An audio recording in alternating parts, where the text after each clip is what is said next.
जो हमारा मंच तैयार किया है, देख लीजिए। हमारा मंच का आसपास में पड़ा हुआ जो कचरा पूरा निकालने के लिए आज आदेश दिया है, जो कि कल मौसम ख़राब थे, यहाँ प्रदूषण भी, वायु प्रदूषण भी हो रहा है, तो हमारा मंच का चारों तरफ सफाई करने के लिए ऊपर से आदेश हो गया। ये पूरा सफाई कर रहा है।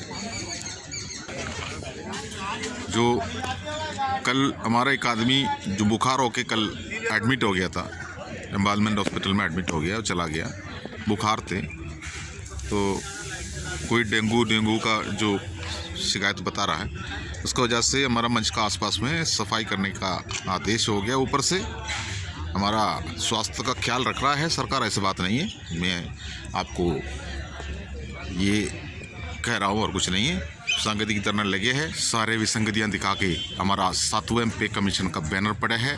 2.81 लिया हुआ लोगों को दिखाया है, 2.57 जो लिया वो भी दिखाया। ऑफिसर डिसेबिलिटी डिटेल, जवान डिसेबिलिटी डिटेल, ज़मीन आसमान का फ़र्क। वो आरोपी जो सिर्फ और सिर्फ सिपाही से लेकर सूबेदार मेजर रैंक तक के लिए लागू थे, उसको हाईजैक करके हमारा अफसर भी लेके चला गया।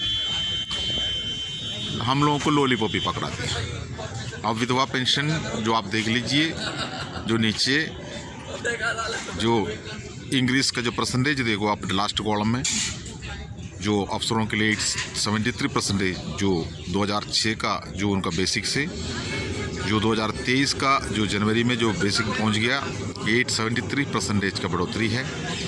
और उसी के तादाद पर नीचे देख लीजिए, जो जवान जीसीओ के लिए 28%, तो 245% किसको देने के लिए रखा है, यही आपको पता होना चाहिए।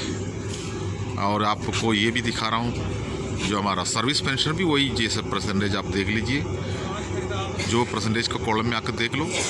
2006 पे जो अफसरों को मिल रहा था उसको बढ़ोतरी करके 553% की बढ़ोतरी करके उनका पेमेंट आ गया। जीसीओ जवानों के लिए 397% का बढ़ोतरी कर दिया, जो 2006 का स्केल से, तो 166% का अंदर आया हुआ है। वो किसके लिए रखा है पता नहीं।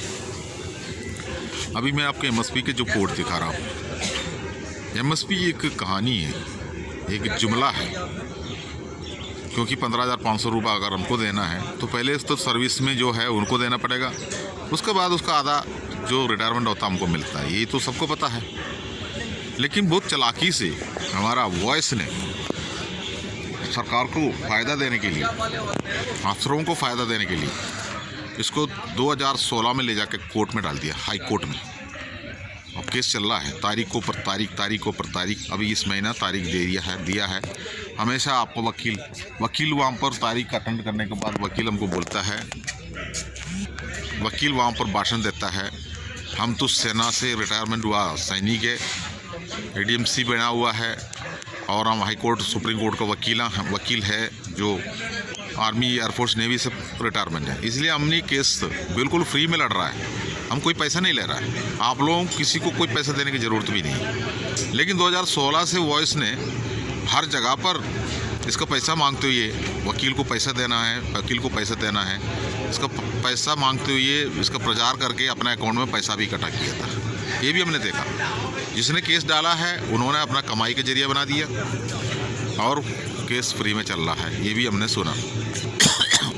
अभी तारीखों पर तारीख दे रहा है, हर महीना तारीख, और लंच के बाद केस होता है और जज साहब मीटिंग में चले जाता है, नहीं तो जज साहब कोई और काम में लग जाता है। ये जो कहानी बोलते रहता है।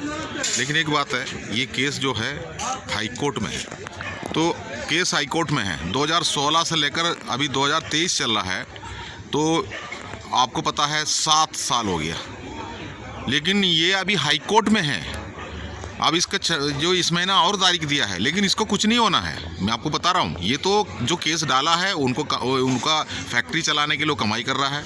और हमारा वकील जो है वो सरकारी वकील है, केंद्र सरकार ने उनको वकील बनाया हुआ है, जो सुप्रीम कोर्ट में और हाई कोर्ट में प्रैक्टिस कर रहा है, वो तो उनका वफादार बना हुआ है, ठीक है, वो तो उन्हीं के वफादार है। वो भी इस केस को तारीखों पर तारीख डालने में मदद करता है, क्योंकि हमारा कोई पैसा खर्चा नहीं होता है, तो फिर आपने वकील के पास दबाव थोड़ी डाल सकता है हमारा केस जल्दी कराओ, पैसा नहीं दे रहा ना। तो ये एक जुमला है। और दूसरी बात है, अभी ये केस 2016 से लेकर अभी 23 तक 7 साल 8 साल होने वाला है।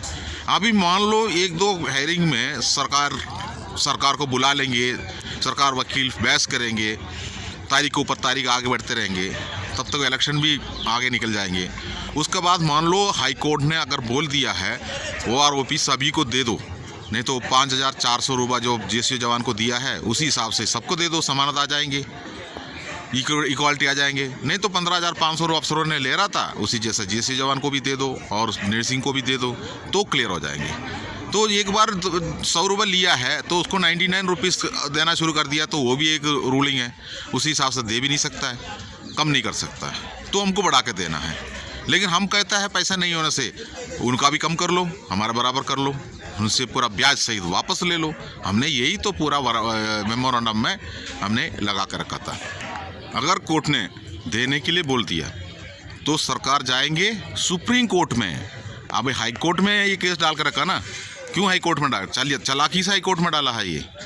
अब सुप्रीम कोर्ट 10 साल 15 साल 20 साल इसको लेके सुप्रीम कोर्ट में लड़ेंगे। तो ये जुमला है, इसको आप भूल जाओ। जंतर मंतर से मैं पूर्व सैनिक गोपाल कृष्णन। आज हमारा 268 डेज है, आज 14 नवंबर है।